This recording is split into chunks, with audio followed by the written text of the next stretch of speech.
Hey, welcome back. Newton's second law of motion.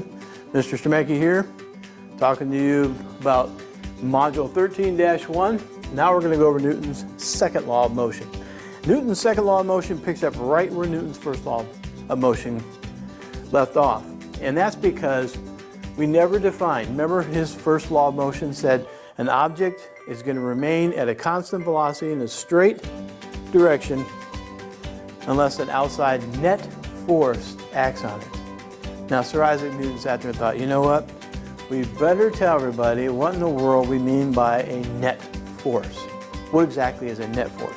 Well, you already know what a force is, right? A force is a push or a pull. We just got done talking about how gravity pulls on a baseball and that gives it that round, curved path after you throw it, okay? But what exactly is meant by a net force, okay? A net force. A net force, net, a good way to define the word net is not like a fishing net, okay? We're not talking about that kind of net.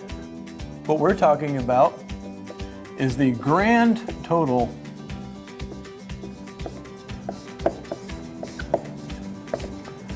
okay? Or just the total.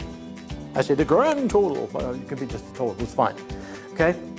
Now, what do we mean by that? Well, if you've ever had a business class, okay, or you've had a class where you had to calculate what your net worth is, okay? Now, what in the world is my net worth? Net worth means is that if you take everything that you own, okay, free and clear, everything that you own, things that have been given you as a gift, you don't owe anybody any more money for it, they are considered your possessions. Those are called your assets, okay? Those are things that you own. Things that you have that you owe other people money for still, those are called liabilities. And if you want to find out what your net worth is, in other words, how much money are you worth grand total? Okay, not you as a person, but your possessions, what's your grand total of your worth of your possessions. What you do is you take the total of everything that you own, subtract everything that you owe everybody else, and then whatever is left over is known as your net worth. Net force is going to act in the same way. Very seldom when an object is moving or just sitting there is there ever just one force acting on it. Usually there's almost always at least two forces acting on it, if not more. Okay? For instance, to give you an idea, I'm just standing here, okay? If you ignore my internal muscles and everything else and just look at me standing here, there's multiple forces acting on me, okay? Right now, gravity. Gravity's pulling me down toward the direction of the center of the earth, okay? That's what made our baseball make its curved path. So gravity is actually pulling on me right now. But the only reason why I'm not accelerating down to the center of the earth is because the ground here must be pushing up, holding me up, right? So that's at least two forces. Gravity's pulling down, the ground is pushing up, okay? And that's not all.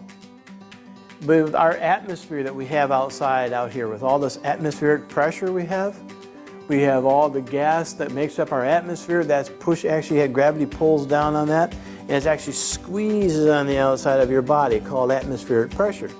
And at sea level, the atmospheric pressure on every square inch of your body is 14.7 pounds. Almost 15 pounds every square inch of your body. Okay, and that's at sea level. So there's the force of gravity, there's the force of the floor pushing up, there's atmospheric pressure pushing in on me. It's countless, almost, the amount of forces that are acting. I'm not even going to get into all the other ones that we could get into, minuscule ones and everything else. But needless to say, when we talk about the net force acting on something, we need to make sure you understand. Of course, we won't get into all the atmospheric and all that stuff. We'll keep it really simple. For example, make sure you write these down. Let's say we've got a box. Looking from the bird's eye view, from the top, you're looking down on this box right here. And let's say somebody is pushing the box that direction with 50, and by the way, the units for force is going to be newtons, capital N. Okay, capital N, 50 newtons. And then let's say that somebody else is pushing on this direction on the box with 40 newtons of force. Okay? In English standards, what we use instead of newtons, we talk about pounds.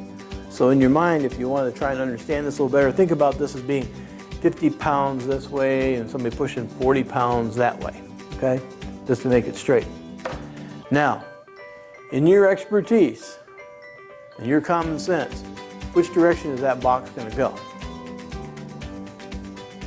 To the right, correct? This one is higher than this one. So the box here is going to wind up going to the right. And how much force is going to be left over?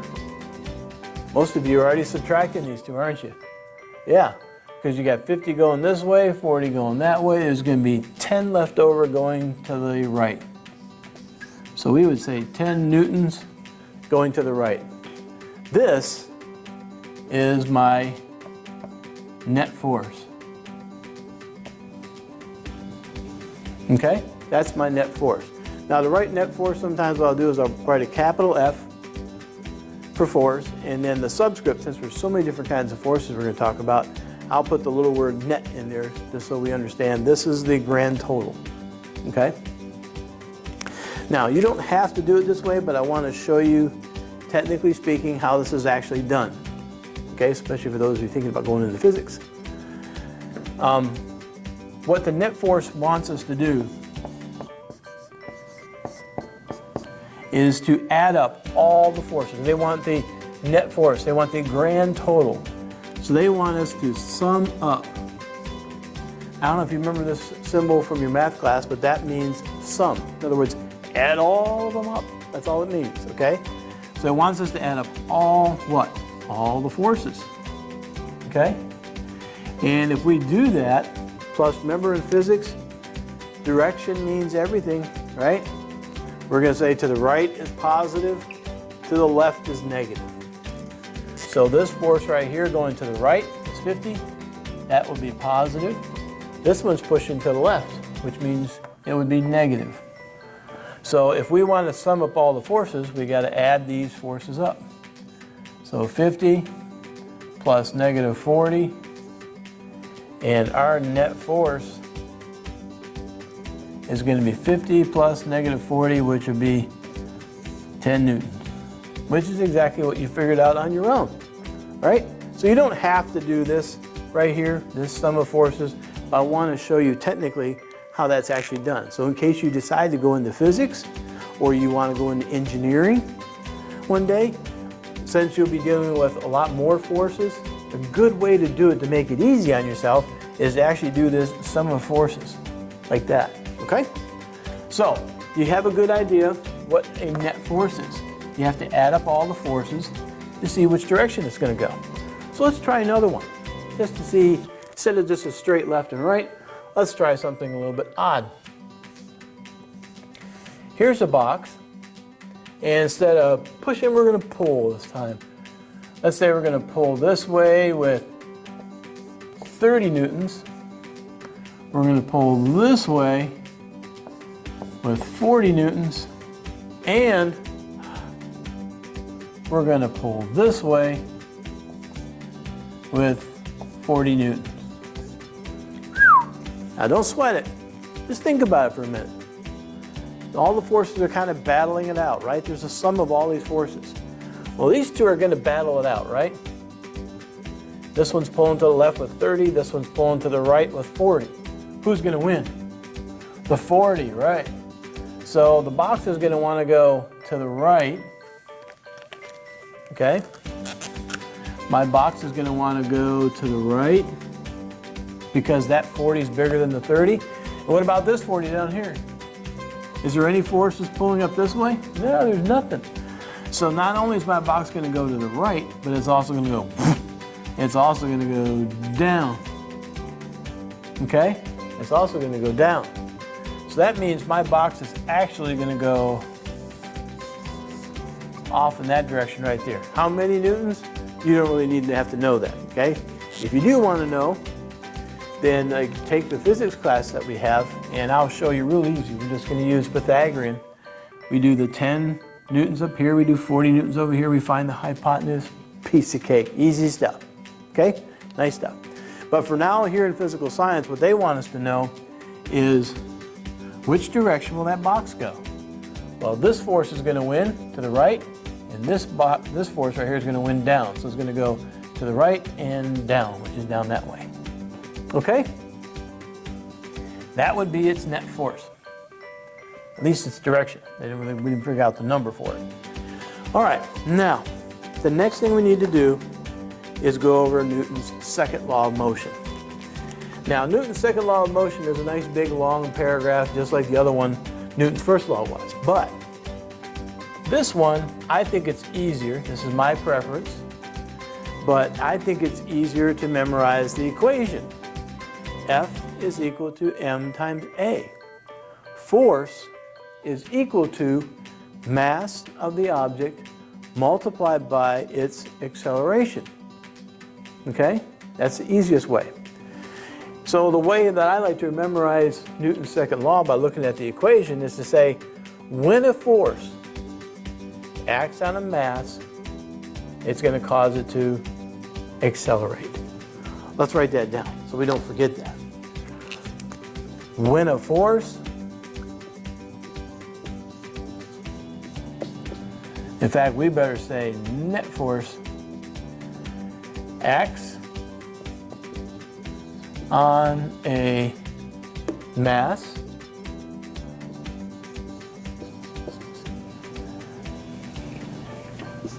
it will cause it to, what's A stand for? Accelerate.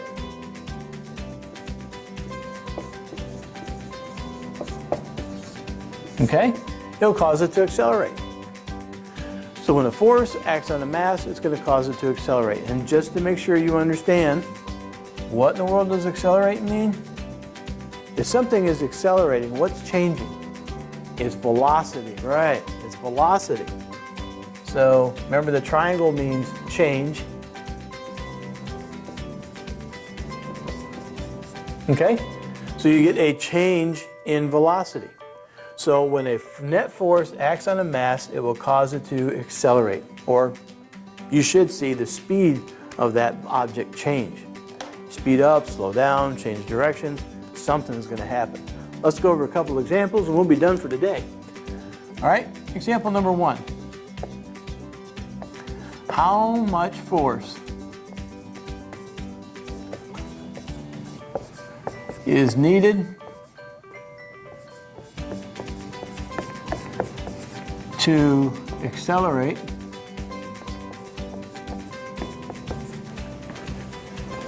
a 100 kilogram box at 5 meters per second per second. Okay?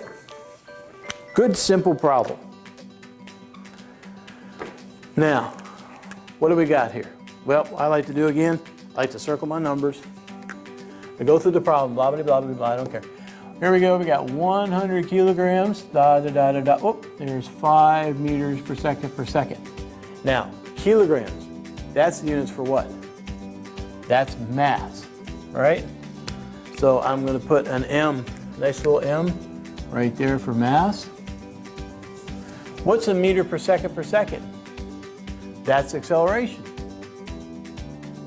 Okay, if you haven't memorized your units yet, make sure you memorize them. And if you at least haven't memorized them, make sure you've got a little sheet of paper and you've got all the units written down there.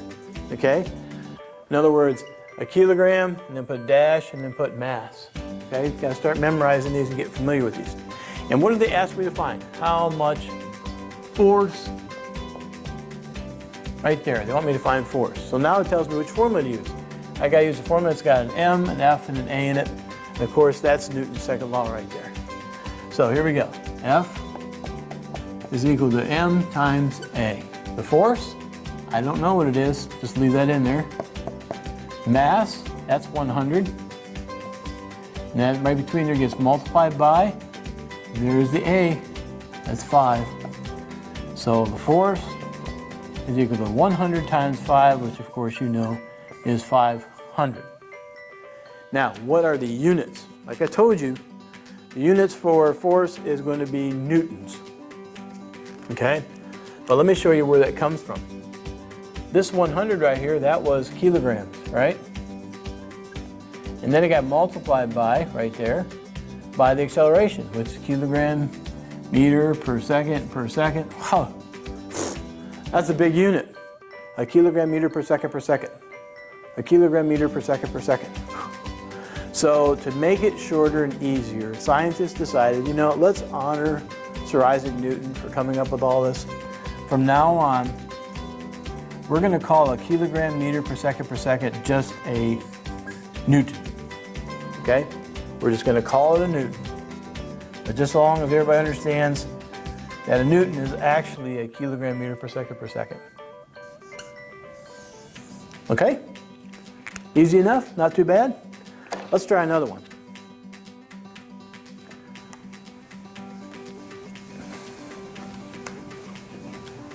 Let's try another one, because of course we could, instead of asking you to calculate for force, we might ask you to calculate for mass or acceleration.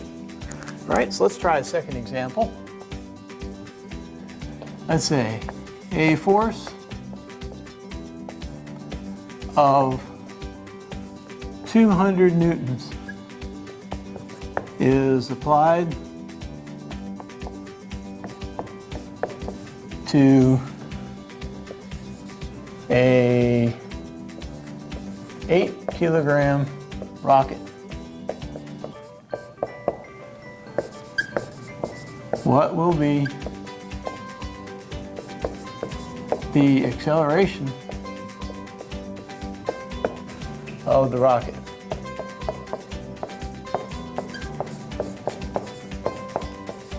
Okay, that's a good application problem right there.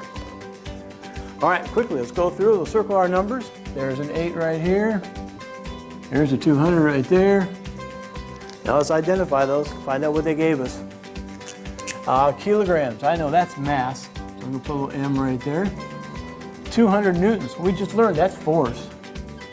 So I'm gonna put an F right there. And what are they looking for? What will be the acceleration?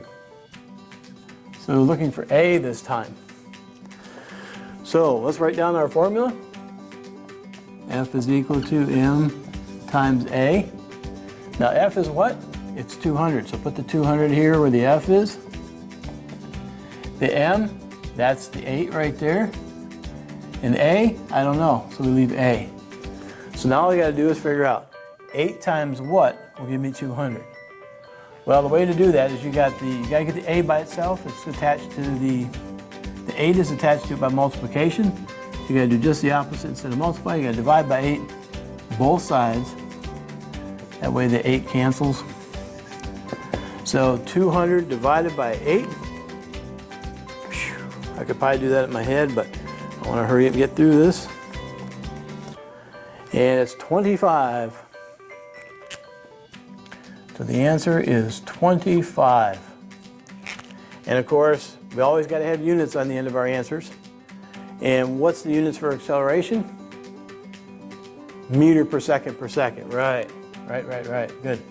Meter per second per second. Okay? So in other words, if you take a 200 Newton force and you apply it to an 8 kilogram rocket, you're going to get an acceleration of 25 meters per second, which is a good bit higher than gravity. Okay? That'll get that rocket up in the air. All right, if you have any other questions, be sure to email me. Otherwise, good luck working on the worksheet. And stay tuned. There hopefully will be some videos attached or below near your worksheet, helping you get through some of those problems to give you some examples. Take care of yourself, take care of your family. Talk to you later. Bye-bye.